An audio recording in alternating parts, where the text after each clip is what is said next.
SBN News channel. As you all know that coronavirus has become the worst plague for the whole world.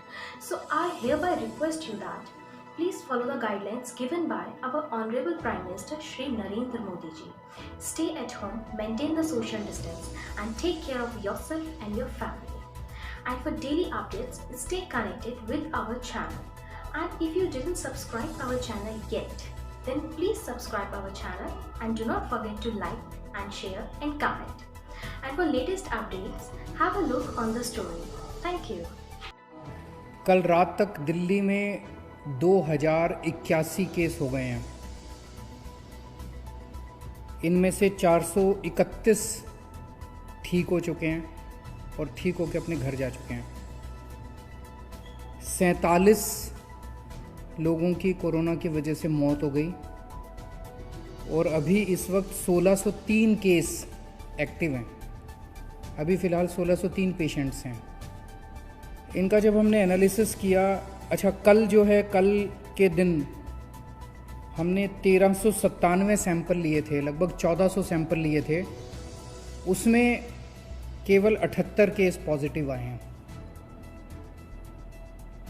हमने जब इनकी sample की test सबकी analysis की तो एक ये निकल के आ रहा है, वैसे तो भगवान करे कोरोना किसी को नहीं होना चाहिए, लेकिन जिसको कईयों को कोरोना हो जाता है वो अपने घर ठीक होके चले जाते हैं।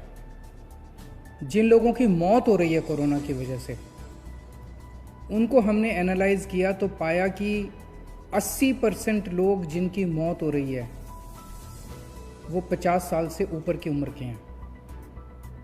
यानी कि 20% लोग 50 साल से कम उम्र के हैं। जवान लोगों की कम मौत हो रही है और ज़्यादा उम्र वालों की ज़्यादा मौत हो रही है।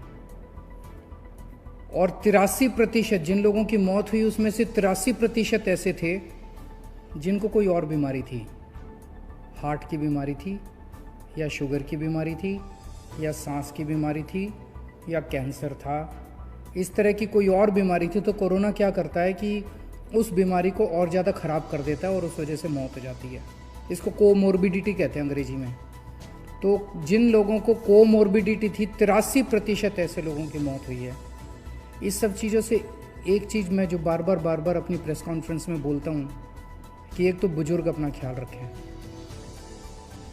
50 साल, खासकर 60 साल से उम्र के ऊपर वाले अपना खास ख्याल रखें। आपके घर में बुजुर्ग हैं, आप उनका ख्याल रखें, उनको घर से बिल्कुल ना निकलने दें, उनको सोशल डिस्टेंसिंग अच्छे से बरकरार करके रखें, उनका खास ख्याल रखें। और जिन लोगों को कोई और बीमारी है, शुगर की बीमारी है, हार्ट की बीमारी है, कैंसर की बीमारी है, कोई और बीमारी है, वो लोग अपना खास कर ख्याल रखें। उनकी जान को खतरा हो सकता है अगर कोरोना हो गया तो।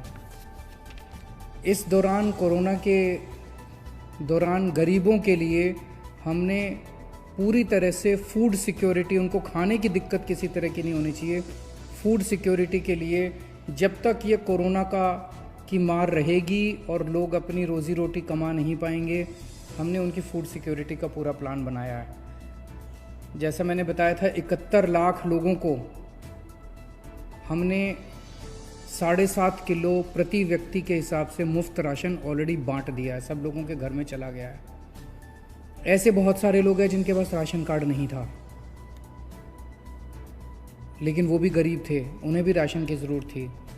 ऐसे लोगों के लिए हमने 10 लाख लोगों के लिए फ्री राशन की व्यवस्था की थी, लेकिन अब निकल के आ रहा है कि ऐसे और भी बहुत लोग हैं। तो आज सरकार ने ऐसे 30 लाख लोगों के लिए और राशन का इंतजाम किया है। तो 71 लाख लोगों को तो हमने राशन बांट दिया, ऑलरेडी उनके घर चला गया। जिन लोगों के पास राशन कार्ड नहीं है, इनकी भी काफ़ी एप्लीकेशंस, लगभग 38 लाख एप्लीकेशन आई हैं। तो उसमें हमें लगता है कि कई लोग हो सकता है राशन लेने ना आए, लेकिन आएंगे तो सबको देंगे। आज सरकार ने निर्णय लिया 30 लाख और लोगों को राशन दिया जाएगा जिनके पास राशन कार्ड नहीं है। तो लगभग 1 करोड़ लोगों को दिल्ली के अंदर हम लोग फ्री राशन दे रहे हैं। दिल्ली की 2 करोड़ की आबादी है, तो लगभग आधी आबादी को दिल्ली सरकार, दिल्ली की आधी आबादी को फ्री राशन दे रही है। तो आज ही सरकार ने निर्णय लिया 30 लाख लोगों को और फ्री राशन दिया जाएगा। ये 30 लाख लोग वो हैं जो वेबसाइट के ऊपर कोई आधार कार्ड या कोई कार्ड के बेसिस पे अप्लाई करेंगे। ऐसे बहुत सारे लोग हैं जिसके पास कोई कार्ड नहीं है, कुछ नहीं है। बहुत सारे लोग हैं जो कुछ महीनों के लिए दिल्ली कमाने के लिए आते हैं, यूपी से, बिहार से, इधर से उधर से, और फिर थोड़े कुछ महीने रह के चले जाते हैं। लॉकडाउन की वजह से वो लोग दिल्ली में रुक गए हैं।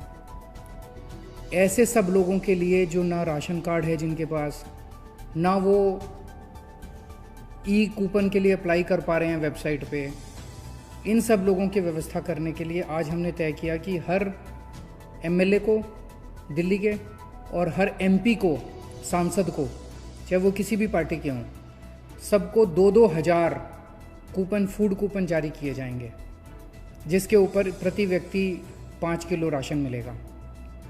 वो कूपन वो ऐसे सब लोगों को दे सकते हैं जिनके पास राशन कार्ड भी नहीं है, जिनके पास आधार कार्ड भी नहीं है, कोई कार्ड नहीं है, और उनकी विधानसभा के अंदर वो ऐसे गरीब व्यक्ति रह रहे हैं जिनके पास कुछ भी नहीं है, उन लोगों को वो कूपन दे सकते हैं।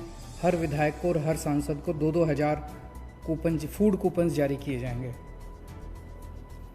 एक और निर्णय आज सरकार ने लिया, चूँकि काफ़ी दिन से लॉकडाउन चल रहा है, गरीबों के घर में बिल्कुल कमाई बंद हो गई है, तो केवल चावल और गेहूं से तो काम नहीं चलता। इसीलिए 28 या 29 अप्रैल से जब अगले महीने का राशन बंटना चालू होगा, मई का, तो हर परिवार को, जिनके पास राशन कार्ड है उनको भी, और जो ई कूपन लेके आएंगे उनको भी, एक किट दी जाएगी बेसिक सामान की, जिसमें खाने का तेल होगा, छोले होंगे, चीनी होगी, नमक होगा, हल्दी होगी, मसाले होंगे, साबुन होगी। ऐसे जो रोज़मर्रा की ज़िंदगी के बेसिक आइटम होते हैं हर परिवार के, इसकी एक किट बनाई जा रही है। ये किट जो राशन लेने आएंगे राशन की दुकान पे, हर व्यक्ति को दी जाएगी। और जिनके पास राशन कार्ड नहीं है, जो मैंने बताया 30 लाख और ऐसे लोग हैं जिनको हम राशन दे रहे हैं, फ्री राशन दे रहे हैं, उन लोगों को भी एक किट उन लोगों को मई के राशन के साथ उन सब लोगों को दी जाएगी। एक दिल्ली के अंदर हमने असेसमेंट किया कि बीमारी अगर बढ़ गई तो कितनी एम्बुलेंस की ज़रूरत पड़ेगी, तो आज 60 नई एम्बुलेंस हायर करने के लिए सरकार ने आदेश दे दिए हैं। देश के कई इलाकों से खबर आ रही है कि वहाँ पे पत्रकारों के जब टेस्ट करवाए गए तो कई पत्रकारों को कोरोना निकल रहा है।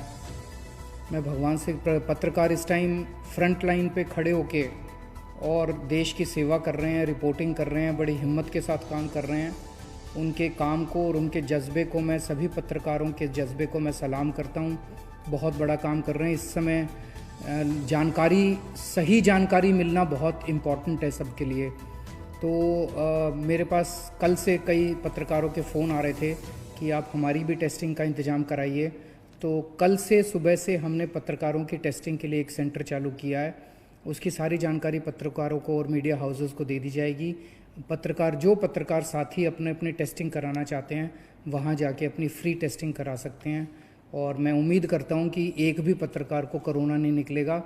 आप सब लोग स्वस्थ रहें, खुश रहें, ऐसी मैं प्रभु से कामना करता हूँ। बहुत बहुत शुक्रिया।